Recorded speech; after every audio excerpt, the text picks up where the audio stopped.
ওই আল্লাহর ওলিকে তার একজন মুরিদ এসে হাদিয়া দিয়েছে। হাদিয়া দেওয়ার পর কিছুদিন পরে ওই আল্লাহর ওলি একটা মজমার মধ্যে বসে ওই আল্লাহর বান্দার প্রশংসা করেছে, বলে ওই আল্লাহর বান্দা আমাকে হাদিয়া দিয়েছে। এই কথা শোনার সঙ্গে সঙ্গে আল্লাহর বান্দা দাঁড়ায় গেছে,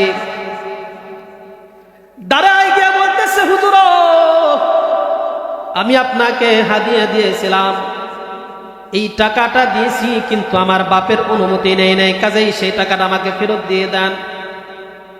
লোকজনের সামনে হাদিয়ার টাকা ফেরত চাইছে। হুজুর হাদিয়ার টাকা ফেরত দিয়ে দিছে। দেওয়ার পরে যখন মজমাটা ভেঙ্গে গেছে, ভাঙ্গে যাওয়ার পর ওই আল্লাহর বান্দা আবার হুজুরকে বলতেছে, হুজুর আপনি যে টাকাটা আমাকে দিয়ে দিলেন এই টাকা আমি আপনাকে আবার হাদিয়া দিলাম। এবার হুজুর জিজ্ঞাসা করে, ও আল্লাহর বান্দা, তুমি প্রথমে আমাকে হাদিয়া দিয়েছিলে, সেই টাকা ফেরত নিয়ে নিলে, আবার কেন হাদিয়া দিলে? বুঝলাম না ব্যাপারটা।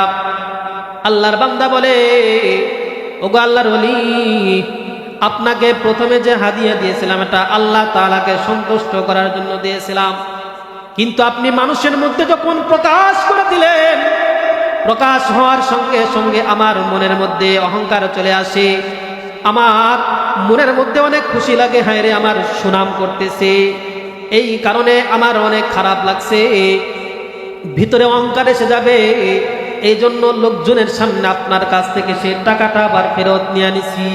মানুষজন চলে গেছে, এখন তো কেউ নাই, মানুষে আমাকে খারাপ বলবে বলুক, এই মুহূর্তে আর কেউ নাই, আপনাকে এই মুহূর্তে আবার আল্লাহ তাআলার সন্তুষ্ট করার জন্য হাদিয়াটা দিয়ে দিলাম। সুবহান।